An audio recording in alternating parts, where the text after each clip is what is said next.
Okay, guys, what we're going to do today is we're going to continue our look at solving equations using logarithms. Last time we had the logarithm, so we changed the logarithm to an exponent and solved it. This time we're going to have the exponent, so we're going to change it into a logarithm to solve it.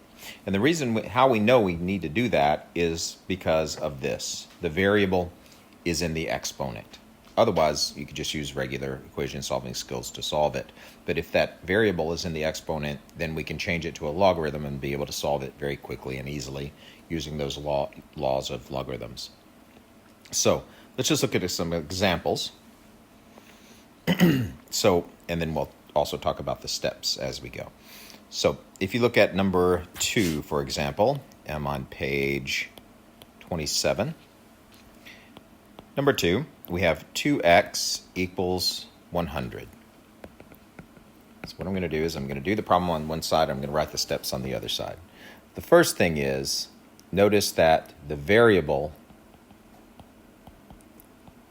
is in the exponent.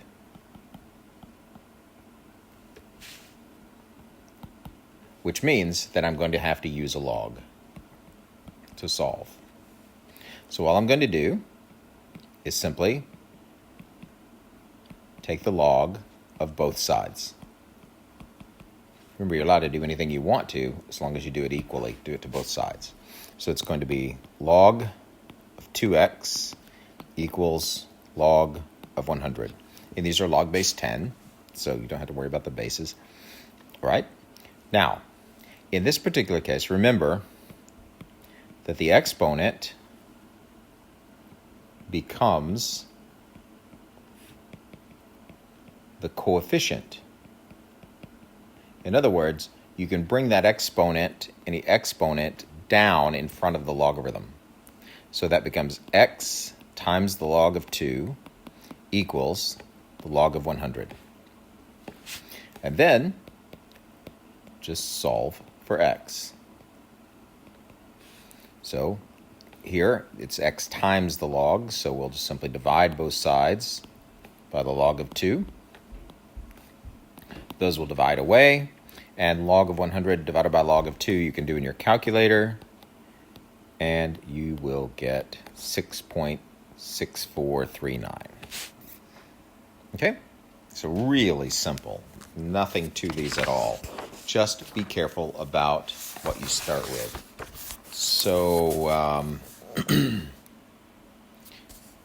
again, let's look at something like number 14. That one's probably one of the most complicated looking ones, but again, not hard.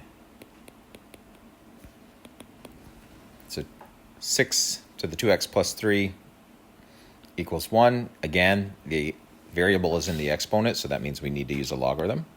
So it's log base 6 of 2x plus 3 equals log base 1, or log of 1, sorry, not log base. Again, we can take the exponent, put it in front as a coefficient. You don't have to use the parentheses, but I like to stay organized. We're going to solve for this, so that means let's get rid of the log of 6 by just dividing both sides by the log of 6, which when you put that into your calculator will give you a number. And I don't have my calculator handy, so I can't tell you what number. Then it's simply a matter of subtracting 3, and then whatever that number is, minus 3, and then dividing it by 2 to get your answer. Okay? So very simple, straightforward. Thanks.